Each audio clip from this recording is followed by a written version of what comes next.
Welcome back, brothers and sisters. Today we are continuing our study through the book of John. John chapter 1 verse 38 to 39. Jesus turned and saw them following and said to them, "What are you seeking?" And they said to him, "Rabbi, where are you staying?" And he says to them, "Come and you will see." So they came and saw where he was staying, and they stayed with him that day, for it was about the 10th hour. What are you seeking are the first words that were uttered by Jesus Christ. The prologue, which was part of the introduction that outlined John the Baptist's actions, is now taken over by Jesus Christ. The importance of the revelation and fulfillment of the role of John the Baptist in revealing and testifying to the Old Testament prophecies are concluded, or it is about to be taken over in the person of Jesus Christ. What are you seeking? These are the first words from Jesus. Ironic, isn't it, that those words continue to echo through the centuries? A question that challenges the very fabric of our objectivity. What are you seeking to satisfy your needs? What is it that you're looking for? This is the question that we must ask ourselves every day. Is it a curiosity, or is it a genuine need to find answers? Answers that provide meaning to your life? Or perhaps just an opportunity just to justify your objectivity? D.A. Carson puts significance in the question from Jesus and provides this summary which alludes to the question. He writes in his book, The Gospels According to John, in the New Pillar Testament commentaries. He writes, as the verb to follow, so is Jesus' question, "What do you want?" It appears that the evangelist is writing on two levels. The question makes sense as a straightforward narrative. Jesus asked the two men following him to articulate what is it on their minds. Nevertheless, the evangelist wants his readers to reflect on a more profound question. The Logos, Messiah, confronts those who make any show of beginning to follow him and demands what they articulate what they want in life. The two disciples of the Baptist begin their response with "Rabbi." The word means "my great one," but it was a common term of honor addressed by a student to his master, his teacher. By the end of the 1st century AD, the word became restricted to specific ordained teachers who had completed an appropriate course of rabbinical instruction. However, there are no official ordination. The title was used as a courtesy, honorific, applied by the respectful person to those they recognized as public teachers of divine subject matter. It is commonly applied to Jesus, as in John chapter 1 verse 49, in chapter 3 verse 2, chapter 4 verse 31, chapter 6 verse 25, and in chapter 9 verse 2, and finally in chapter 11 verse 8. Even by Nicodemus, a scholarly rabbi, in John chapter 3 verses 1 to 2. Similarly, the disciples of the Baptist could address their master the same way. The question asked by the two disciples again makes sense as part of the developing narrative. Feeling perhaps that it would be presumptuous to plunge right into their profoundly theological concerns, they restrain themselves and ask a question that answers to which would enable them to seek him out in private and a more excellent leisure. Rabbi, where are you staying?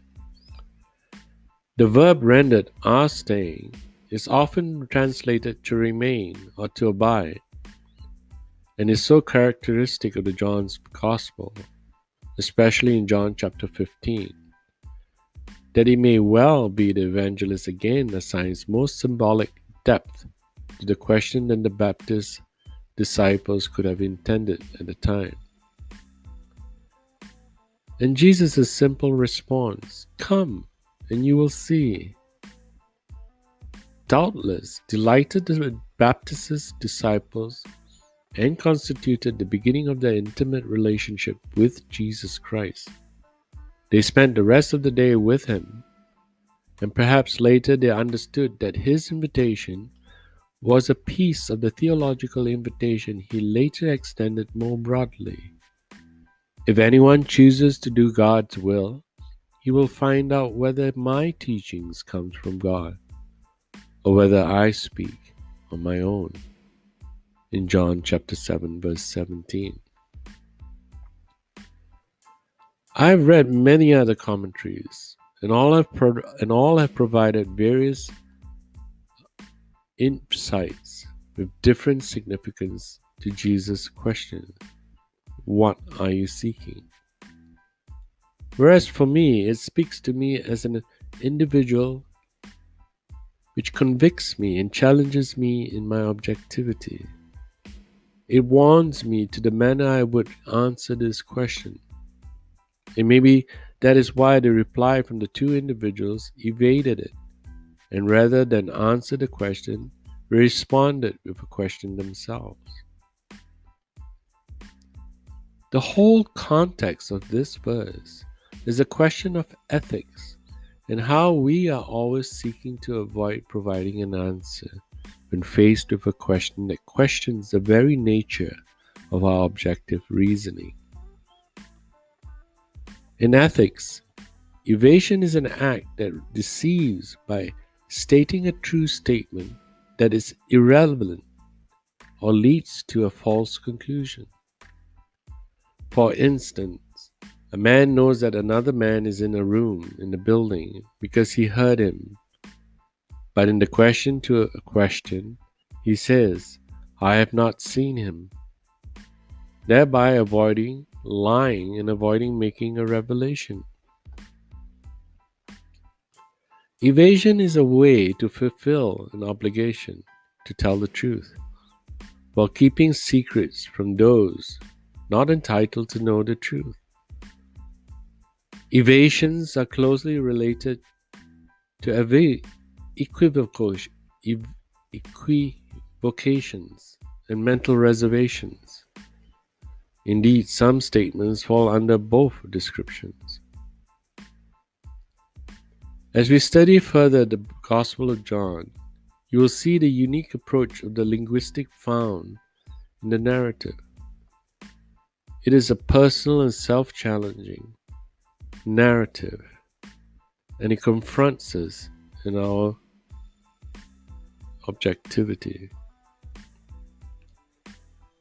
In the Greek text, "What are you seeking?" or "What do you want?" Phrase it any way you want, but the question still remains the same. We are challenged every day in our choices and how we perceive the world.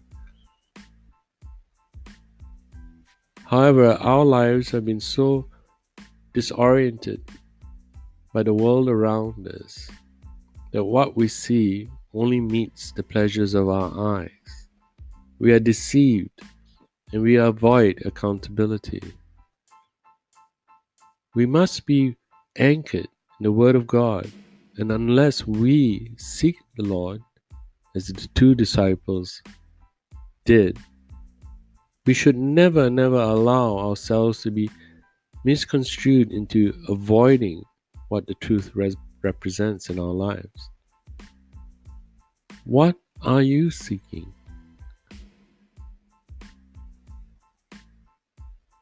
What do you want from Jesus Christ? For all that He has done for you, what more is there to give? Seek the Lord with your heart. Look towards Him. Don't allow ourselves to evade the questions that challenge our choices and our reasoning. Unless we are anchored in the Word of God, we will be easily deceived by the world around us. Thank you, and God bless.